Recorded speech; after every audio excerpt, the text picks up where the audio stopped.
Firstly Jain basic read channel में आपका स्वागत है। पहले तो मैं आपको शुक्रिया। कॉन्ग्रेचुलेशंस कहना चाहूंगी मुखबिर के लिए। थैंक कितनी यू सारी शुक्रिया। एक्साइटमेंट है क्योंकि 11th को ही रिलीज होने वाला है। तो कितना एक्साइटेड है, क्या कुछ फैंस भी आपको मैसेजेस कर रहे हैं कि आप उन लोग कितने इंतजार में है इस सीरीज के? एक्साइटमेंट तो है, बहुत एक्साइटमेंट है। ऐसा महसूस हो रहा है कि एक चीज पे बहुत मेहनत की, अब वो चीज सबको देखने को मिलेगी, तो बहुत अच्छा फील हो रहा है।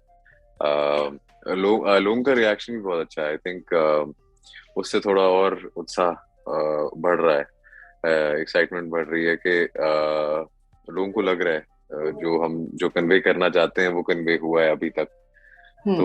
और मेरे हिसाब से एक it's it's it's a nice feeling जब आपकी इतने सालों की, इतनी टाइम की मेहनत एक तरीके से लोगों के सामने यस। आने वाली होती है, तो there is excitement, there is a bit of nervousness. ये ये जरूर, बट जब वो रिलीज होगा और सारे ऑडियंस जो है पसंद करेंगे इस सीरीज को, तो काफी आपको अच्छे अच्छे अच्छे मैसेजेस पे आने शुरू हो जाएंगे। लेकिन इस सीरीज के अंदर आपके कैरेक्टर के बारे में हम जानना चाहेंगे, किस तरीके का जो किरदार है आप निभाने वाले हैं, एंड आपके लिए वो कैरेक्टर प्ले करने के लिए क्या कुछ चैलेंजेस जो है आपने फेस किए हैं? शीतल कैरेक्टर है एक ओल्ड दिल्ली से, हम्म। 60s में बेस्ड है। एक यंग स्ट्रीट स्मार्ट लड़का है। ही इज उसने अपनी जिंदगी इस तरीके से जी है कि उसको कुछ कोई ना कोई तिकड़म लगा के हम्म। अपने लिए कमाना पड़ा है, क्योंकि ही इज एन ऑर्फन। तो he is always had to fend for himself in one way or the other. तो आपको एक देखने को मिलेगा, एक छलिया है, मस्त मौला है, अपने अपनी दुनिया में मगन रहने वाला आदमी है। यस। और ऑल ऑफ अ सडन उसके उसको एक ऐसी दुनिया में ट्रांसफर कर दिया जाता है उसके स्किल सेट्स की वजह से। लेकिन जरूरी नहीं है कि उस दुनिया के लिए प्रिपेयर्ड हो। हम्म। वो दुनिया इसको किस तरीके से हिट करती है, कैसे इफेक्ट करती है, उसके असरात क्या हैं इसकी जिंदगी पर, इसकी जहनियत पर, इसकी शख्सियत पर, वो हम्म। आपको देखने को मिलेगा। तो वो एक एम भी है सीरीज का कि ओके। ये सीरीज एम करती है आपको दिखाना कि सब कुछ ठीक है, स्पाई बनना, थ्रिल, हाँ। एक्शन, एडवेंचर, वो सब ठीक है, लेकिन ह्यूमन इफेक्ट क्या है, सैक्रिफाइस हम्म। क्या है, ओके। साइकोलॉजिकल इफेक्ट क्या है एक स्पाई होने का। ना सिर्फ स्पाई पे, बट उन लोगों, तमाम लोगों की जिंदगी पे, जिसकी जिंदगी में वो इन्वॉल्व होता है जाके। जिस हम्म। इंसान ने उसको रिक्रूट किया, उसको भी पता है कि मैं इस लड़के को भेज रहा हूँ, पता नहीं वापस आएगा कि नहीं आएगा। यस। मैं अपने काम के लिए इसको भेज रहा हूँ, हम्म। अनट्रेन्ड इंसान को भेज रहा हूँ, हम्म। क्योंकि अनट्रेन्ड बेहतर है इस काम के लिए, लेकिन खतरा भी उतना ज्यादा है। उस इंसान वो उसको रात को सोना भी है, फिर उसके बाद मुझे भेज के, तो वो कैसे हम्म। उस सबसे डील कर रहा है, वो ओके। इंसान कैसे डील कर रहा है जिसके साथ साथ में जाके रह रहा हूँ। उसको लग रहा है मैं कोई और हूँ, लेकिन हूँ कोई और, काम कोई और कर रहा हूँ, अपने मुल्क के लिए कर रहा हूँ, एक बहुत बड़ा जॉब एट हैंड है। लेकिन उसके हम्म। लिए वो सैक्रिफाइस क्या है, वो पर्सनल सैक्रिफाइस क्या है, वो सैक्रिफाइस क्या है जो उन तमाम लोगों की जिंदगी पे उसका असर क्या है। तो वो उस सब को मद्देनजर रख के इस सब के बारे में प्रिपेयर करना पड़ा। प्रेपरेशन क्या, वो तो खैर स्क्रिप्ट में बहुत अच्छे से लिखी गई है। हम्म। स्क्रिप्ट बहुत अच्छी, वो आपको वो सब वो दुनिया एक तरीके से आपको ट्रांसफर कर देती है उस दुनिया में, उन सर्कमस्टांसेस के मद्देनजर, उन हालात के मद्देनजर उनको बहुत अच्छे से दर्शाया गया है स्क्रिप्ट राइटिंग किस लेवल पे ही। प्रिपरेशन उस सब की यही होती है कि आपको अपने आप को प्रिपेयर करके उस पॉइंट तक लाना पड़ता है जहां से वो सीरीज शुरू हो रही होती है। ओके। आपको वो इंसान बनना पड़ता है कि हम्म। सीरीज में पहली दफा आप हर फिल्म को जहां तक देखते हैं, उस पॉइंट पे लाके छोड़ देना प्रेपरेशन का पार्ट है। क्योंकि उसके बाद आपको सीरीज की कहानी ले जाएगी ना, हाँ। जहां पर वो कैरेक्टर जाएगा, क्या बनेगा उसके बाद। और वो सिर्फ राइटिंग नहीं है, वो उस डायरेक्टर की दुनिया है। तो हम्म। उस प्रेपरेशन में भी आपको एक सेम पेज पे होना पड़ता है अपने डायरेक्टर के साथ, अपने राइटर्स के साथ। और उन्होंने मुझे बहुत मदद की अपने हम्म। इंटरेस्टिंग इनपुट्स देके, क्योंकि आपको जानते ही हैं शीतल देशम सर एक मंझे हुए डायरेक्टर हैं, स्पेशली इस जॉनर के। यस। जयप्रकाश का आपने रिसेंटली काम देखा होगा, तो is really good with human stories. Hmm. Web of file working on dialogues was, उन्होंने बहुत बेहतरीन तरीके से आपके पास एक स्क्रीन टाइम होता है, आपको ऑडियंस को होल्ड हाँ। करने के लिए एक थोड़ा बहुत टाइम मिलता है, तो यस। उसमें वो डायलॉग्स इफेक्टिव होने चाहिए जो आपकी सारी मैसेज कन्वे कर जाएं, एक तरीके हम्म। से एक बहुत बड़ी वो कहानी हम्म। कन्वे कर जाएं, तो वो जो काम बड़े अच्छे से हुआ। वो सारी चीजें साथ साथ होते हुए एक ग्राफ को मद्देनजर रखना पड़ता है कि किस ग्राफ से कहाँ तक ये कैरेक्टर जा रहा है, और आप शूट उस तरीके से नहीं कर रहे होते। तो शूट आप हाँ। कभी आखिरी दिन 8th एपिसोड पहले दिन कर रहे होंगे, या यस। फर्स्ट एपिसोड आप चौथे दिन या 20वें दिन कर रहे होंगे, तो वो सारा ग्राफ भी आपको ध्यान में रखना पड़ता है, तो प्रेपरेशन बेसिकली वहां जाती है। बाकी as मेरे हिसाब से आप जब सीन में घुसते हैं, हम्म। उस एनवायरनमेंट में जाते हैं, तो आहिस्ता आहिस्ता आहिस्ता आहिस्ता चीजें खुद रिवील होती जाती हैं। ओके, सो साथ ही में ये जो सीरीज है वो एक अनटोल्ड स्टोरी है ऑफ स्पाई।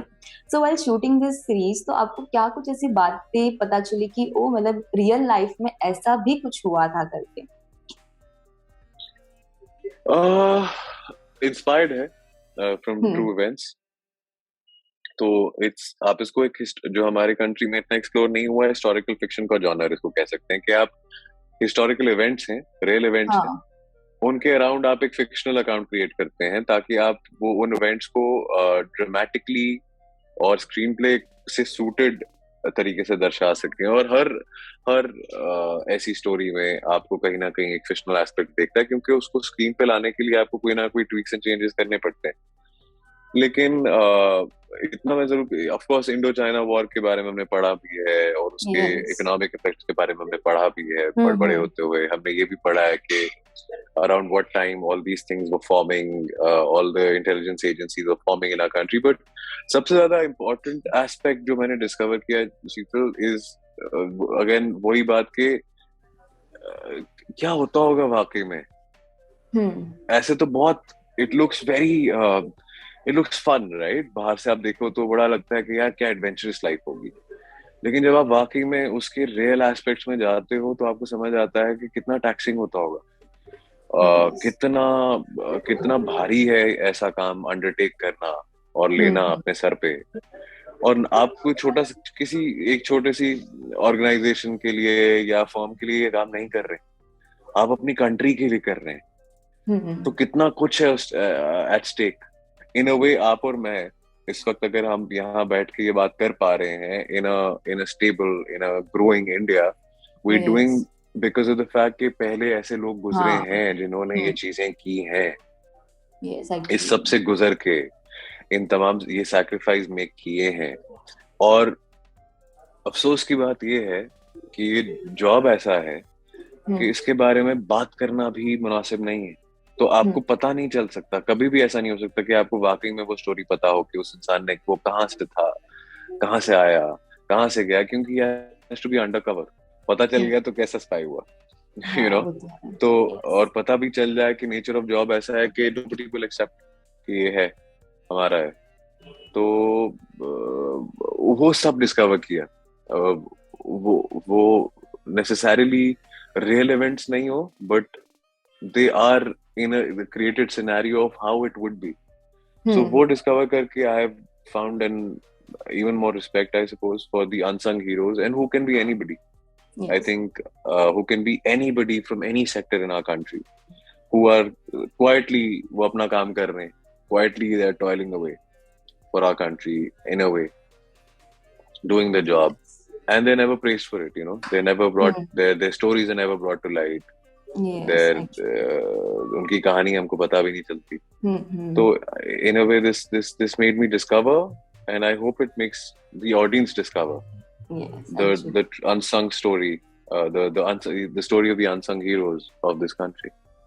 यस, तो ग्रेटफुल टू यू कि आपने जो है ऐसे सीरीज के आप लाए हैं जिसके बारे में ऑडियंस को काफी कुछ पता चलेगा कि यस हमारी कंट्री ने ये कुछ भी फेस किया है, एंड ऐसे अभी की जी जनरेशन को जो है पता चलना ही चाहिए कि पास्ट में हिस्ट्री में क्या हुआ था। तो ऐसे में बिल्कुल। आप लाने वाले हैं ये सीरीज। तो बहुत ही ज्यादा बेताब रहेंगे ऑडियंस इस सीरीज को देखने के लिए। लेकिन आपका एक्सपीरियंस कैसा रहा? कुछ फन मोमेंट हुए रहेंगे तो उसके बारे में कुछ बताना चाहेंगे? क्या कुछ मस्ती वगैरह होती थी सेट पे? चलो, सारी सीरीज ही बहुत फन थी, बहुत ओके। ज्यादा। सबसे ज्यादा मजा मुझे मनाली में आया। वी वर शूटिंग इन मनाली, और आई थिंक अगस्त हो गया था हम्म। स्टार्ट, और ठंड हो जाती है हाई रीजन में। And I am a complete water baby. मुझे पानी दिखता है ओह तो मैं कूद वाह। जाता हूँ। तो हम मुझे याद है कि हमारे सारे सेट पे लोग ठंड से ठिठर रहे होते थे, और there was glacier water, there 5 degree Celsius early in the okay. Morning, but और वो आखिरी लेग था हमारी शूट का, तो मैं भी hmm. I was sort of also you're exhausted एक पूरे एक स्केट हाँ। से। Yes. I was also getting, sort of out of that. So सुबह सुबह 5 बजे at 5 degree Celsius I would like jump into the oh glacier my water. God. And the whole set would come here देखने के लिए, कर क्या रहा है यार, इस आदमी को शूट भी करना है। हम सब इसके लिए आए हुए हैं यहाँ शूट करने के लिए। तो that was the most fun bit. उसके अलावा उससे पहले in contrast we were shooting in Amritsar, hmm. where in Patiala जब 42-43 डिग्री सेल्सियस था, and it was really it was extremely taxing for everybody. Actors का क्या है, एक्टर्स तो बैठ जाते हैं जाके अपनी वैनिटी में, हम सब हमको एसी मिल जाता है हाँ। थोड़ी देर के लिए, but it's not that way for everybody.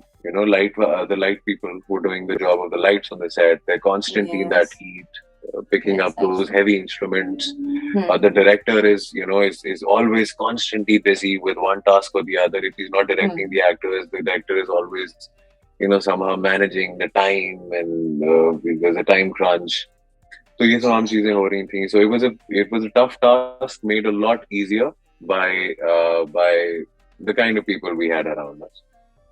ये जरूर। तो आपका ये जो फन पना है और साथ में आपकी सीरीज जो है जरूर ऑडियंस देखेंगे, काफी मजा आएगा। लेकिन साथ ही में भी बता दीजिए कि आगे और ऐसी कौन सी जो प्रोजेक्ट आने वाला है आपका जिसमें आप एंटरटेन करने वाले हो आपके ऑडियंस को? You get to know very soon. अभी I'm not it's at the secret liberty of right now. अभी I'm not at the liberty of talking about those projects, but okay. you'll get to know very soon. Yes, तो उसके बारे में भी हम next time जरूर बात करेंगे, जरूर, प्रोजेक्ट के बारे जरूर, में। जरूर। सो Yes. लास्टली क्या कुछ कहना चाहेंगे जो इस सीरीज के इंतजार में है कब से, और आपके फैंस?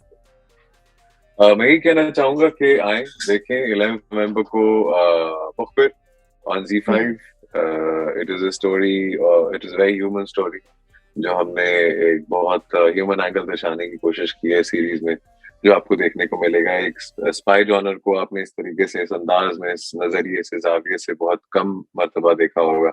या, thank you so much Jain, आपने ये सारी बातें जो हमसे शेयर की है, आपके टाइम के लिए थैंक यू सो मच। शुक्रिया शीतल, थैंक यू।